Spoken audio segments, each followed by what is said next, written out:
Evening. My name is David Barker. I'm a resident on the Middlesex Street estate, and I'm also one of the directors of Aldgate Community Events, or ACE for short, as we like to call it. So first of all, we'd like to welcome everyone tonight. Thank you so much for joining us to celebrate what is now 2 years of ACE delivering projects. It's been an amazing time, and we're here to celebrate the events and the activities that we've delivered, and not alone, but always in partnership with the council, the City of London Corporation, with the local businesses, with the residents and the charities and community groups. And that's the spirit of ACE, is about partnership. So for those that are new to ACE, ACE was born out of a project that was started about 3 years ago. And that project was developed to deliver a community play in Aldgate. But as that project was being developed and delivered, everyone involved felt that we needed more innovation, more projects, more activities than just a play, to bring the community together, the community of residents, the businesses, the charities and the council together. So ACE was born. ACE was born with let's do more than just a play, which was amazing. So then ACE evolved, and ACE is now a registered social enterprise, and we have a board of directors. We have 6 directors. We have myself. We have Matt Ring here, who lives on the Middlesex Street estate. We have Roger, who's on the Mansell Street estate. We have Rose, who's here, right there, Rose, as director on the on the Golden Lane estate. So you can see we want to bring everyone together from across the city as well, which is great. And we also have Alex Allen, who's the head of Sir John Cass Primary School, who's a director, and Jackie Campbell, who I'm sure everybody knows. Ex-director of community services at the council, and I'd say instrumental to the nurturing of ACE during these last 2 years. So thank you, Jackie. And we are looking for more directors, so if you like what you see, you want to get involved, please do speak to us about opportunities, and just general opportunities to volunteer as well. So what does ACE do? ACE operates in 3 ways. We operate firstly as ACE the deliverer, working in partnership with the council, with the businesses, the residents, the charities, the community organisations, to innovate, co-design and deliver exciting events and activities, such as the Aldgate Square Festival, such as the community play, such as the Lantern Parade and Winter Fete, and many more. So we're a deliverer. Secondly, ACE is an enabler. So that's where we look to provide funding and support to small community organisations to help them deliver exciting events and activities across Aldgate as well. Things like the our Aldgate event and the First Festival is projects we've helped to support. And thirdly, ACE as the voice of the community, ensuring that we're helping to influence the places and activities that are taking place, so they have positive community benefit.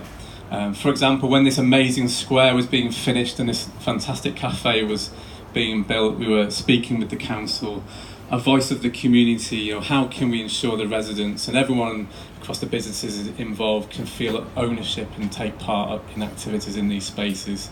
And we're already seeing great activities taking place in this cafe as an example. One example is the open mic event that happens every month or 2, organised by a resident on Middlesex Street, which is now famous.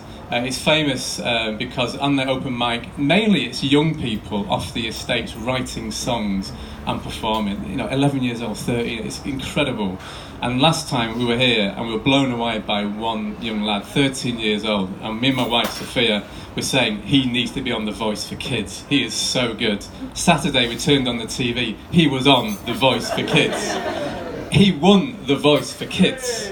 And we've got a video of him playing right in this cafe, and that's what this is about. It's about unearthing all this talent and coming together to really strengthen our community. So it's great to have you here tonight. So what I'd like to do now is introduce a few of the local people to talk about some of those projects I've just described. So first of all, I'd like to introduce you to Ted Hall, and Ted's going to talk about our exhibitions in a suitcase.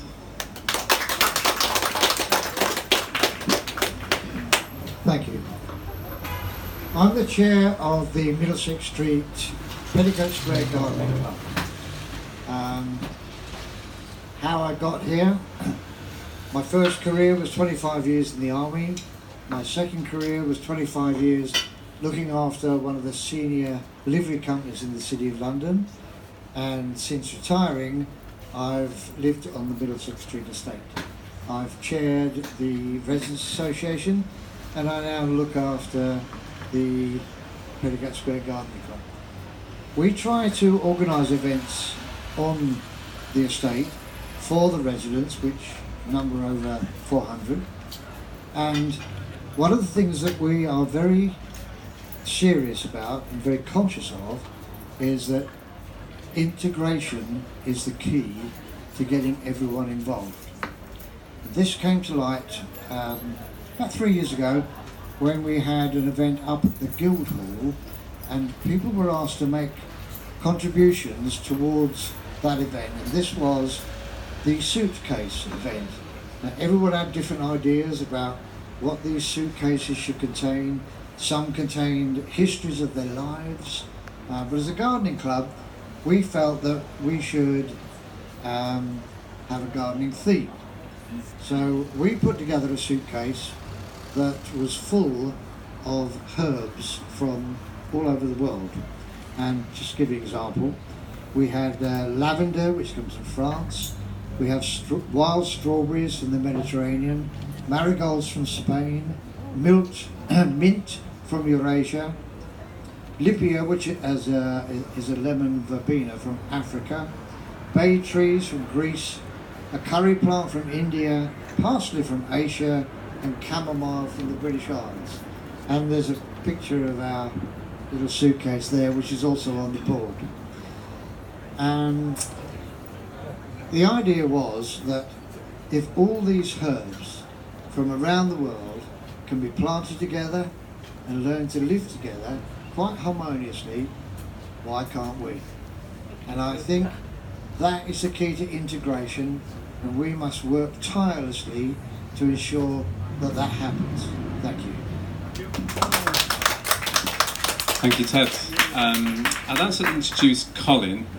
So every year now in the winter we run the Lantern Parade and the Winter Fete. So Colin's going to introduce and talk about that. There is a microphone stand, so I'm going to use that.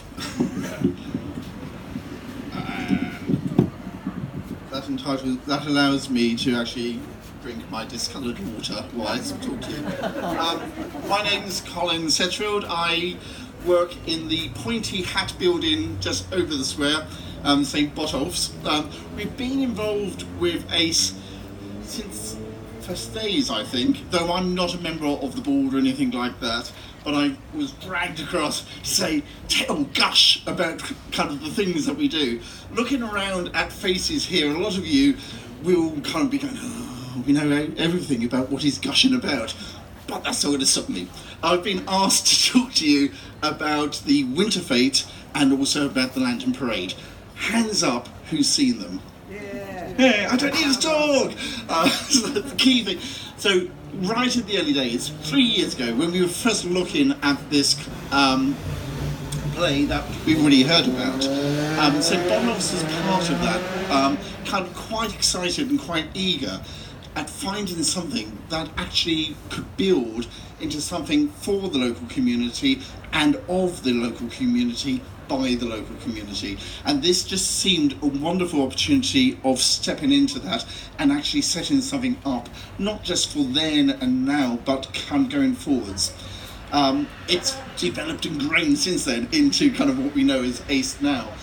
And the key for us, though there's many events, and you've heard of some, you will hear some more, the winter event, I think has kind of crystallised as the big magic kind of event of the year, possibly something to do with the time of the year, but it's only happened twice, but it's quite magical on both occasions. The community from all walks of life just come together, and when I talk about community, it's residential, it's family, it's school, it's church, it's business. It's people from various walks of life all coming together, all pulling together. And kind of people who live cheek and jowl amongst each other, who may not know each other or talk to each other, then find themselves in a common place together at one point time in the year. So what can I don't know, I could talk about kind of how it's all set up and everything like that, but we're not particularly interested in that. I think the key thing about it is that it kind of takes over this space directly in front of you. Kind of this open space becomes space for the community. The community claim it as theirs, and it just provides opportunity for people not only to promote themselves and celebrate themselves, but also to celebrate what they're about as community as well. So thinking about the 2 events we've had, we also have stuff opened in the church. We fling open the doors, and kind of people who would never darken a church in their lives come in just to see what on earth we've got happening there. One of the key things, or one of my favourite memories from last year is last year we kind of started to work with an autistic choir in the church, providing space for them to actually meet here and to build up their confidence and to kind of network with wider communities and provide opportunities for them to do things that they wouldn't do in their own private lives as a result of their autism. And they were involved in the festival last year.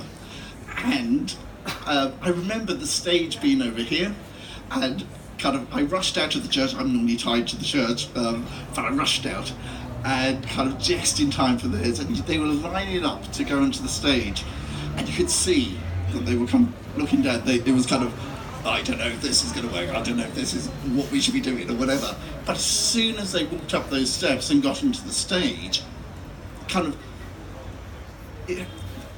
a slight awkwardness was still there, but it changed. And you could see that actually this event had given them something to actually celebrate, to promote themselves, but also to, as we've already heard, to integrate kind of within the wider community which they're meeting. So kind of when they practice within our church, it's behind closed doors. Occasionally the doors are open, sometimes people walk in, but it's amongst themselves, it's in a safe space. The festival provided them a challenge, an opportunity to actually step outside of their safe zone and actually do something kind of for their wider community, possibly making themselves feel at the same time. And it was fabulous just to see their faces. Just particularly halfway through their session when they kind of looked up and kind of gingerly looked across, and I was there kind of going, yeah. And I think that's part of the magic of the Winter Fete.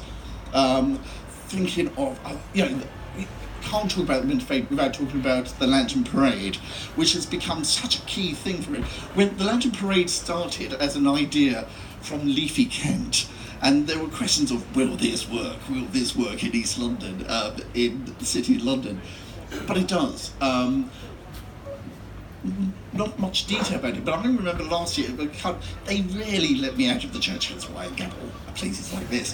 But I remember at the Winter Fete last year, I was still tied to the church, but I was kind of over in the church gardens over here as the Lantern Parade happened.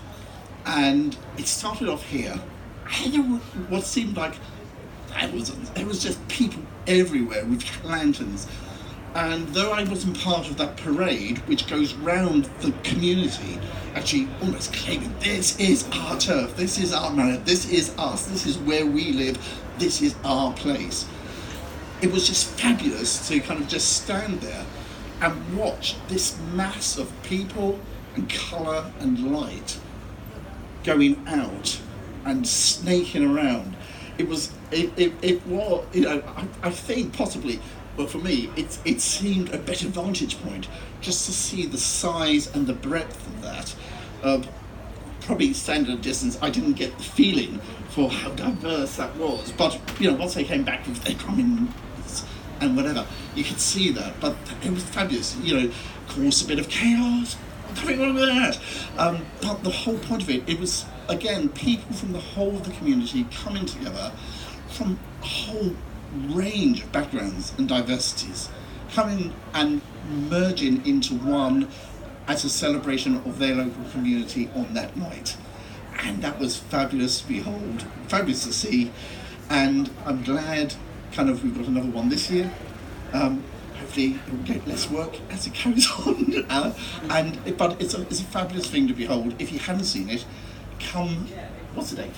6th of December. Come, even just to come to hold a lantern and to wander the street and to kind of watch out for the police to make sure that you're keeping on the route that they suggest. I haven't drunk much of my water. I gabbled a bit too much. I haven't really given you any details, but there is half a glass of wine still to drink, so I'm leaving.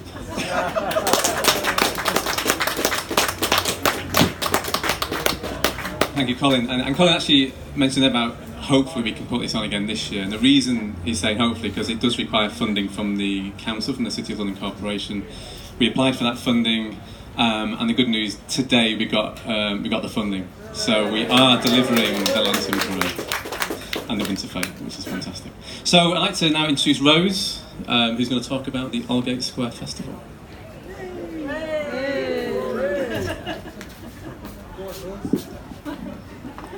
Thank you very much, David.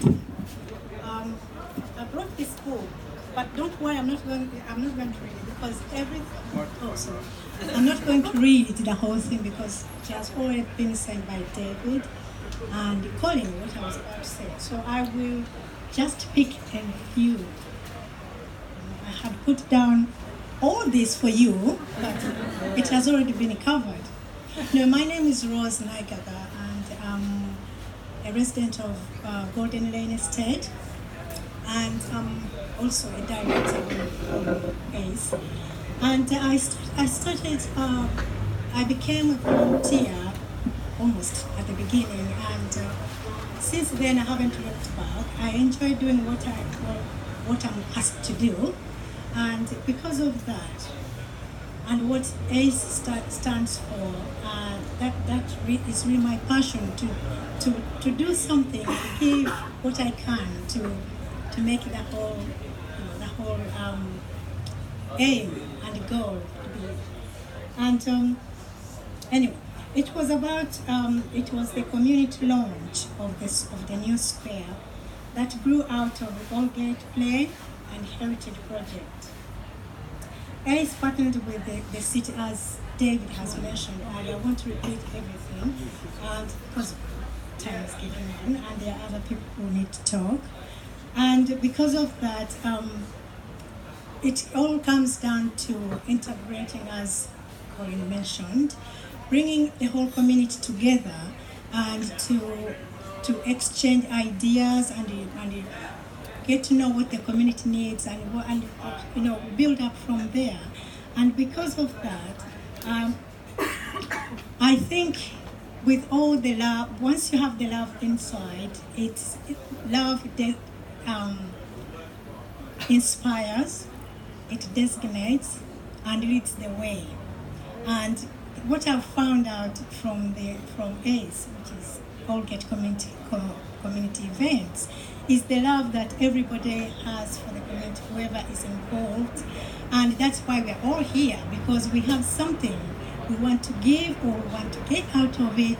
And I will continue doing the same, if I'm allowed to, because it's after having this kind of event, it gives the energy and gives us more inspiration to go on and do more things. As you have seen behind there, we have asked many people to give us ideas of what they would like to see in the future.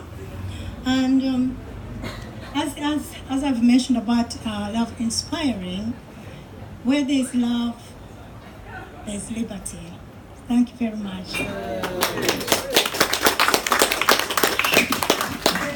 Thanks, Rose. And let's introduce Siobhan, who is the manager and runner of the Kahaila Cafe. Thank you very much. Hi. As Dave said, I'm Siobhan and I am the manager here of Kahaila Aldgate, a job that I absolutely love.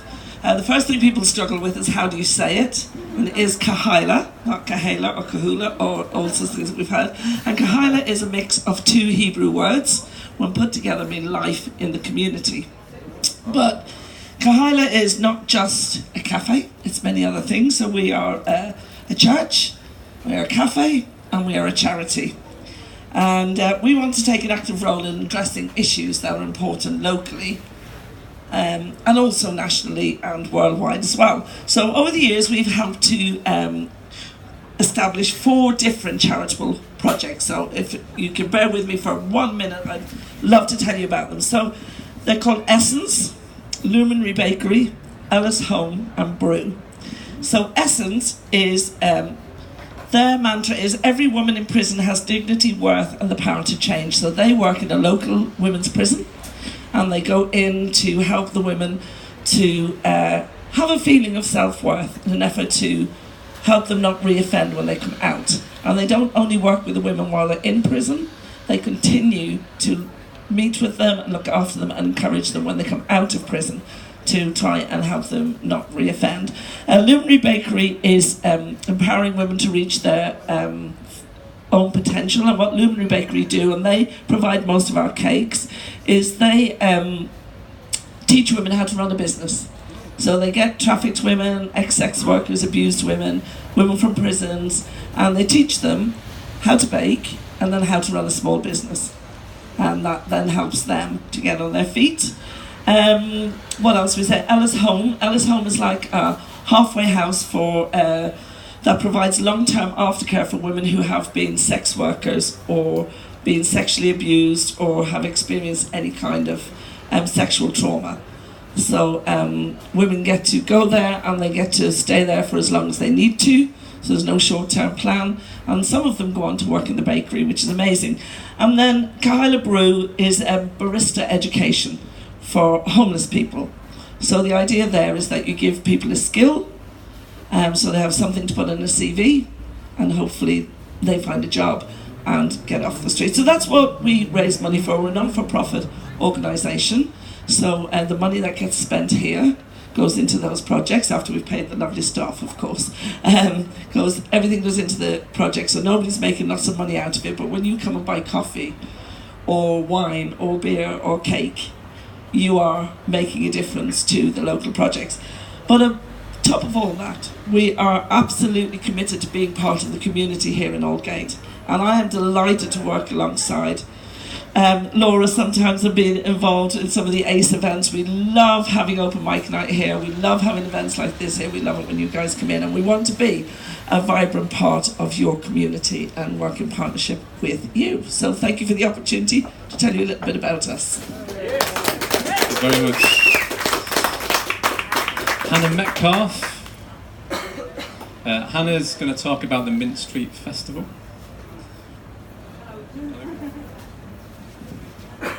Hello, I'm your visitor from south of River.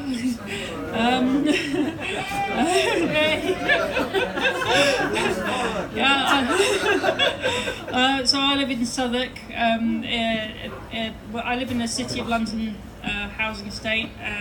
There's a group of estates which are sometimes referred to as the Southwark estate, sometimes as the South Bank estate.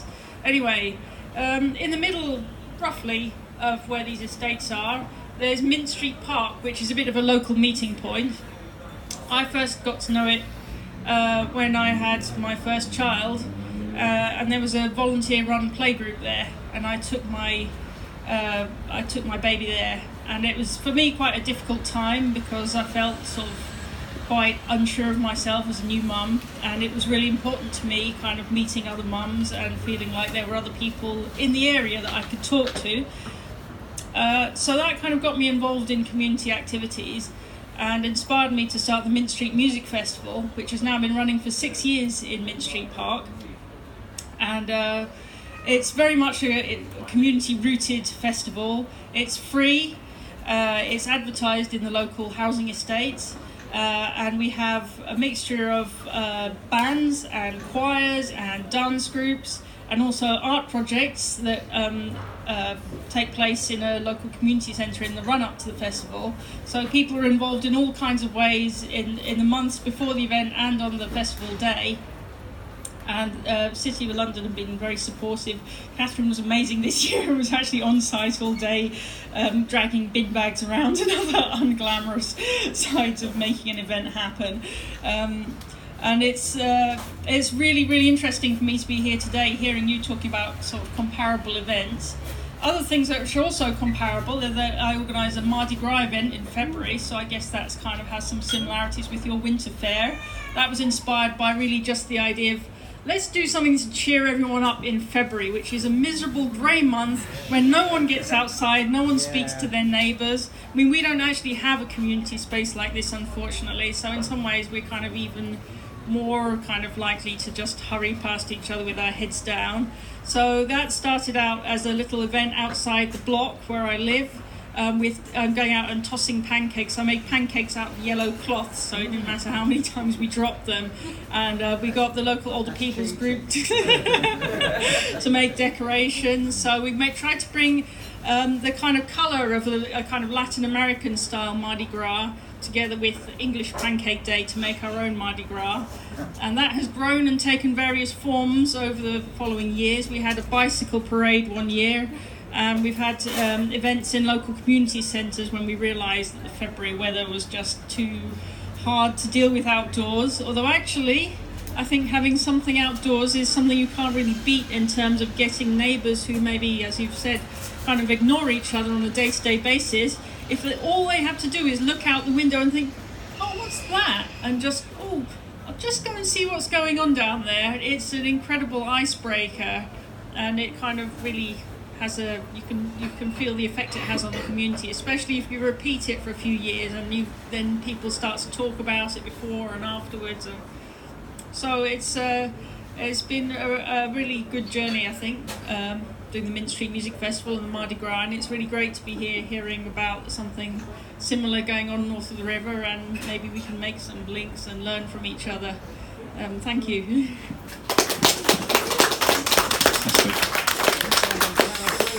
And next we have Bethan from Toynbee Hall.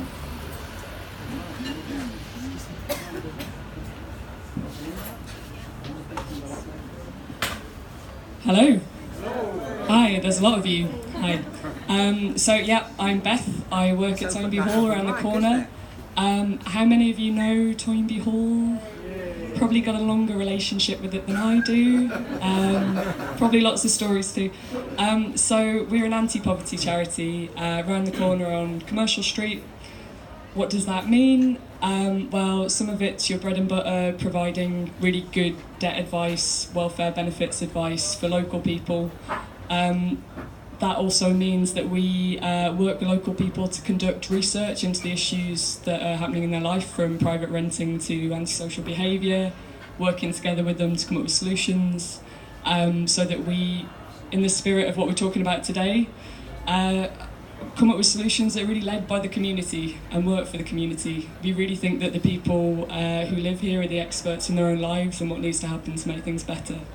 So we also have a lovely set of people at the Wellbeing Centre, older people over 50s, like to be referred to as senior citizens. I need to stop calling them old people, who are absolutely great. And last year they took part in the festival. They very much enjoyed it, made the lanterns, very artistic bunch, and we're really looking forward to seeing how we can, with our newly renovated buildings, provide a similar kind of space, what that set of buildings might mean for the wider community. So it's really exciting, and it's really easy to say this, but it's really inspiring to hear about your projects. Like, it's so fantastic, the work that you're doing. So I'm really glad to be here, and yeah, come and have a chat if you like. Great, thanks. Thank you. Actually, a quick shout out, Mohammed here was one of the residents that came up with the idea of the Port's Oaken Chess Club that plays in here every Saturday, 11 till 1. So spread the word. But Mohammed also takes all the chess sets over to Toynbee Hall every Thursday. So again, spread the word. It's a great way to get the young and the old playing together. It's fantastic. Well done, Mohammed. And last but not least, we have Adriana from Leyden Gallery. Sounds like it's a surprise.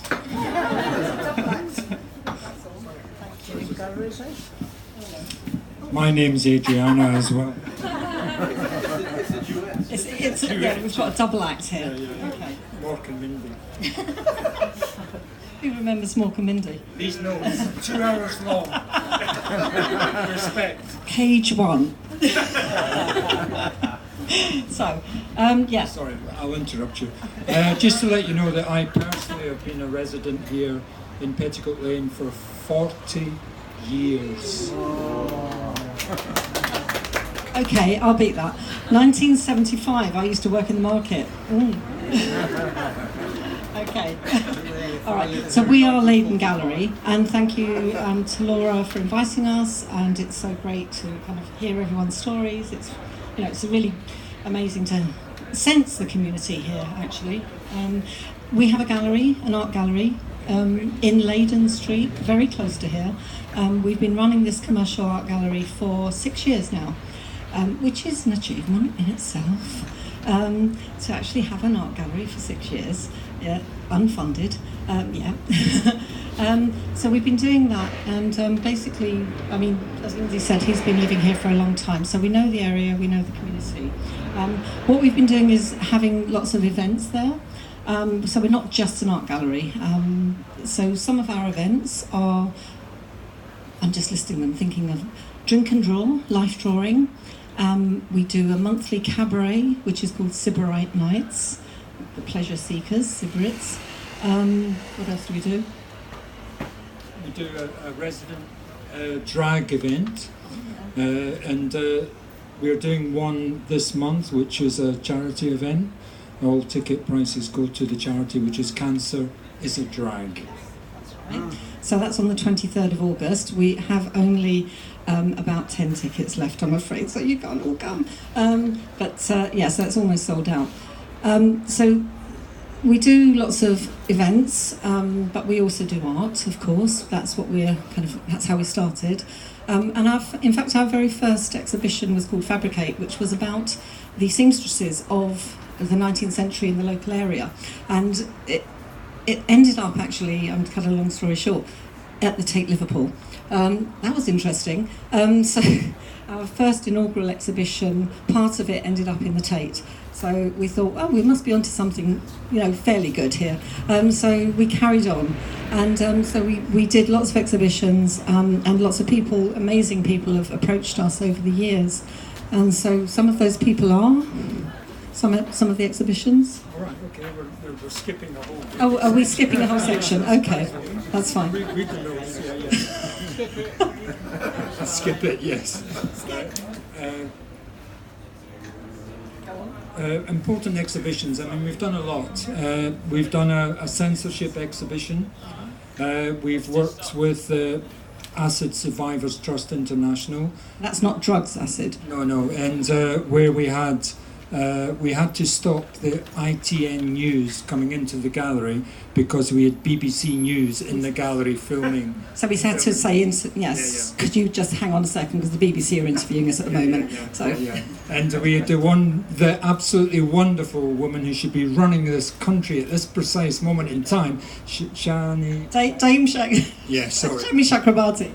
Yes, yeah. So yeah, she attended because she was a trustee for that fund, for the Acid Survivors Trust. Very seriously, it was an amazing exhibition that took 4 years of a photographer's life, going around the world documenting survivors of acid that had been thrown at them. So it was a really kind of and it was just at the very point at which it was highlighted. Actually, in this country, there were a lot of people in and around this area that were being attacked on bikes and things. So that was one of our exhibitions. We've also held the first ever London exhibition of, I don't know if you've ever heard of Alistair Gray, the polymath from Glasgow. So we held that exhibition, and 8 SNP MPs from Scotland turned up en masse. So that was quite nice to see them as well. To give you an idea of Alistair Gray's politics, he actually refused a knighthood from Gordon Brown. But he accepted us. Respect, yes, respect. Yes. So that was quite interesting. Something else, I mean, from a community perspective, we're very intergenerational. We're really interested in the bringing together of different generations at the gallery, and community events that bring children and people of all ages together. And we have, as part of our Sybarite Nights Cabaret, in fact, Lindsay's was his neighbour. He was 86. and he used to regularly perform for us, doing music hall songs, and he was like the hit of our event every month. I mean, it was amazing. Because we'd have actually classical musicians who used to perform, or did perform at Wigmore Hall, and they'd come here, they'd love it, then we'd offer them their own evening to organise, and they would do world premieres before the world premiere in the big venues in Europe. And Dr. Martin, as we called him, my neighbour, he performed every month with us doing music hall songs, and we'd have poets, spoken word, but other young singer-songwriters. And at the end of the evening, eventually we made a star out of him. His cheeks would go bright red when he got an ovation at the end. And at the end of the evening, all these young 22-year-old, 20-year-old singer-songwriters would come up to him and say, "Oh, where are these songs from? I know where they're from," but they didn't. And it was wonderful.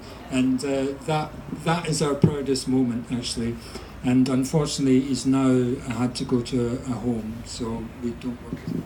Well, he's like almost in his 90s now, but yeah, so it was a wonderful experience for us to be able to work with him.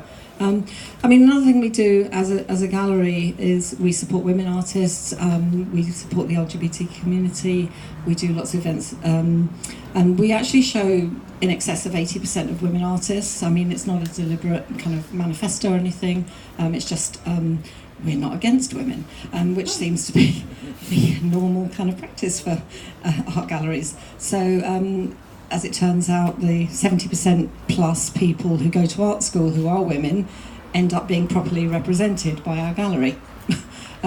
So that's another thing that we kind of aim for as well, I suppose. What else can we say? Is that it? That's it. Is that it? Oh, he's had enough. Right, we'll continue then. We'll carry on. We've got another page. I mean, talking about being local, but in fact we've worked with so many international concerns, and we've actually worked with the ambassadors from Estonia, Slovenia, Ireland, China, and bringing them to this neighbourhood. Exactly, they've all come here on our invitation. So that's sort of some of the stuff that we've been doing over the last few years in the area. So if you haven't been to see us, pop round. We've got a bar. We actually as well, and we're in Leyden Street, and we're here. Actually, I mean, I suppose the punchline to this is not that great, because actually we're only there till the 28th of September.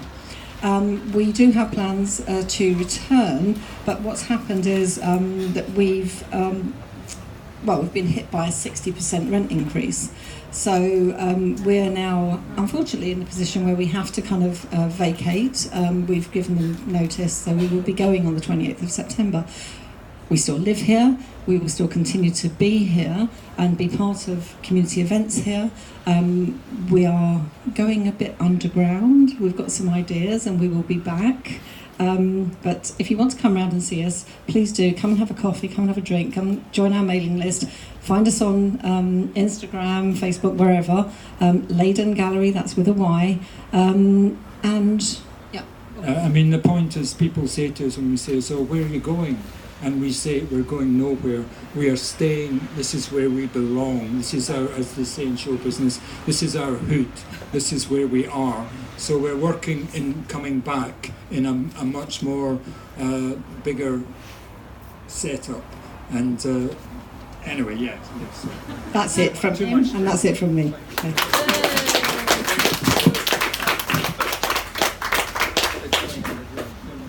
Wow, amazing. So, it's just been great to hear from all these local community projects and organisations that we are going to continue to work with and partner with, even south of the river. It's all good. And I think I just want to do one last shout out. We've celebrated today, I think, the charities, the social enterprises, what ACE is doing, but we keep saying the word council. We are in this real partnership model with the whole community, and councils can be seen as bureaucratic and faceless. I think if everyone knows Sam back there, and Laura and Catherine, they're anything but faceless. So I think a shout out for I think the support we get from the council. So we're drawing the official speeches tonight, but we're here till 7, so please do keep drinking, sharing. There is our annual report on the table. There's more information about ACE. There's a flag making workshop in the corner. It's not just for kids, it's for everybody. Everyone can make a flag. In fact, everyone should make a flag before they leave. So have a great night, and we look forward to working with you. Video now. Oh, we have a video. One sec. From the Lantern Parade. Lantern Parade. We have a video. Produced by the Aldgate Partnership.